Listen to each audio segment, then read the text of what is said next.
আমি এই মুহূর্তে আসলে যার সাথে দাঁড়িয়ে আছি আমাদের এই 2024-এর ছাত্র জনতার যে অভ্যুত্থান, এই অভ্যুত্থানের একজন যোদ্ধা, সাহসী বীর যোদ্ধা আমাদের ভাই ইমরান হাসানের সাথে আমি আসলে দাঁড়িয়ে আছি। আসলে এই অভ্যুত্থান যে কিভাবে অর্জিত হয়েছে আমরা খুব মন ভোলা মানুষ, আমরা খুব দ্রুত ভুলে যাই। আসলে আমার এই ছোট্ট ভাই ইমরান হাসান, হয়তো তার বয়স আসলে এখনো 10-এর ঘরে হবে অ্যারাউন্ড, সেই জায়গা থেকে 5ই অগাস্ট যখন খুনি শেখ হাসিনা এই দেশ ছেড়ে পালিয়েছিল 12টা 1টার দিকেই, এই আমার ভাই ইমরান হাসানকে সাভারের বাইপাইলে 3:30টা থেকে 4টার দিকে তার মাথায় গুলি করা হয়।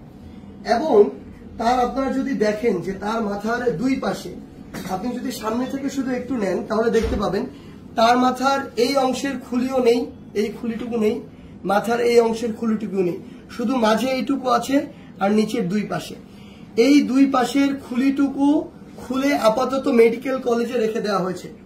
তার মাথার যদি আপনারা দেখেন এই যে ক্ষতর চিহ্ন, এই ক্ষতর চিহ্নটি যদি আপনি দেখেন মাথার এক পাশ থেকে শুরু করে অপর পাশ পর্যন্ত।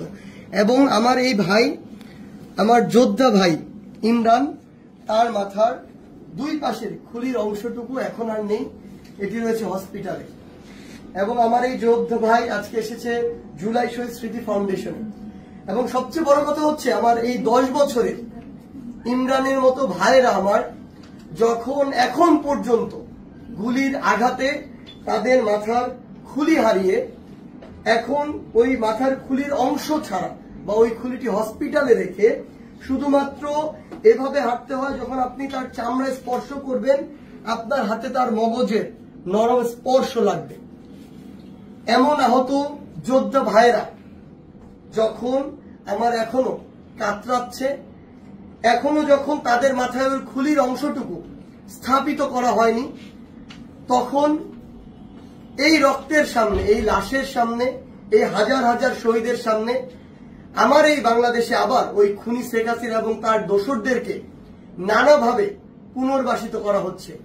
রাজনৈতিকভাবে নানাভাবে তাদের মধ্যে একাত্মতা ঘোষণা হচ্ছে। আমি শুধু আপনাদেরকে একটি জিনিসই বলতে চাই, আপনাদের মধ্যে যদি ন্যূনতম বিবেকবোধ থাকে তাহলে আমার ভাই ইমরানের এই চেহারাটা চোখের সামনে রেখে আজকের পর থেকে ওই খুনিদের সাথে আপনারা কখনো হাত মেলাতে যাবেন না।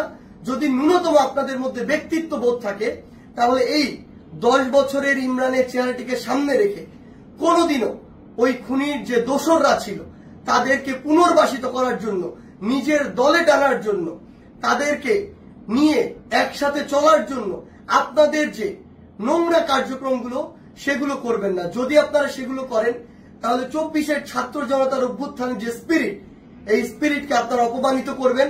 আর এই বাংলাদেশে কেউ কোনোদিন কোন ফ্যাসিস্টের বিপক্ষে দাঁড়ানোর যে সাহস সেটি আর কোনোদিন করবে না। ধন্যবাদ।